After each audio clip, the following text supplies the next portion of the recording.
আজকে আমরা প্রথম দিনই আমরা কেন্দ্রীয় স্বরাষ্ট্র দপ্তর তথা বিএসএফ এর সীমান্ত সুরক্ষিত করার জন্য জমি ট্রান্সফার প্রক্রিয়া আমরা আজকে অনুমোদন দিলাম এবং আজ থেকেই ল্যান্ড ট্রান্সফার প্রক্রিয়া শুরু হবে।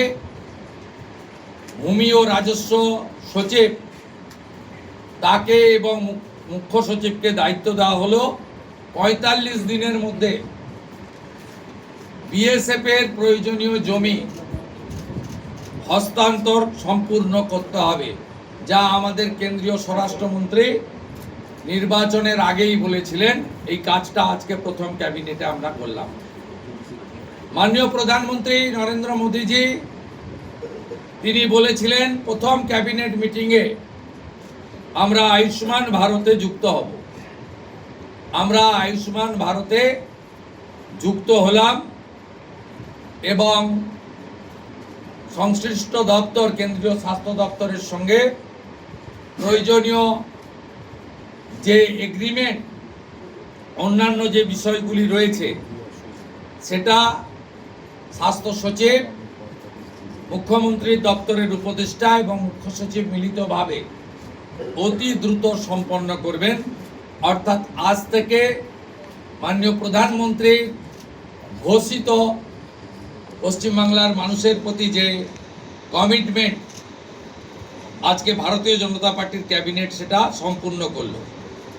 এর সাথে সাথে প্রধানমন্ত্রী জন আরোগ্য যোজনা, প্রধানমন্ত্রী ফসল বীমা যোজনা ক্রপ ইন্স্যুরেন্স, প্রধানমন্ত্রী স্কুলস ফর রাইজিং ইন্ডিয়া পিএম-শ্রী, প্রধানমন্ত্রী বিশ্বকর্মা, বেটি বাঁচাও বেটি পড়াও, প্রধানমন্ত্রী উজালা যোজনা 3.0 এবং অন্যান্য কেন্দ্রীয় স্কিম বা সেন্ট্রাল গভর্নমেন্ট স্পন্সর্ড স্কিম আমরা যুক্ত হওয়ার সিদ্ধান্ত নিলাম।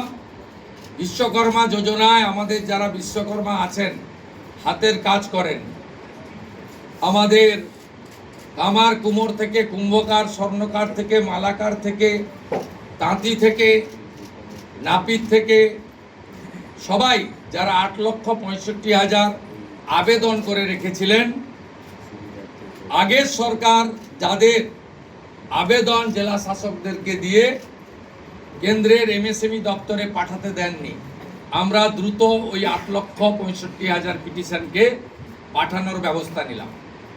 আপনারা জানেন পশ্চিমবঙ্গে 11 কোটি মা বোন দিদি উজালা 1-2-তে বেনিফিটেড হচ্ছেন ভারতবর্ষে। পশ্চিমবঙ্গে 11 কোটির মধ্যে 1,29,00,000 পান, সবচেয়ে হাইয়েস্ট। 400 টাকা কম মূল্যে তারা গ্যাস ক্রয় করেন। প্রধানমন্ত্রী আরও 75 লক্ষ দেশে চালু করেছিলেন এবং বাংলার জন্য কোটা ছিল 15 লক্ষ। গ্রাহক বিতরণ কেন্দ্রে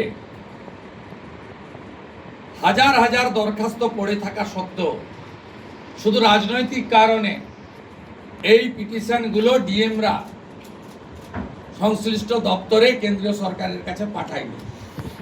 তাই আমাদের মা বোন দিদিরা বঞ্চিত হচ্ছিলেন।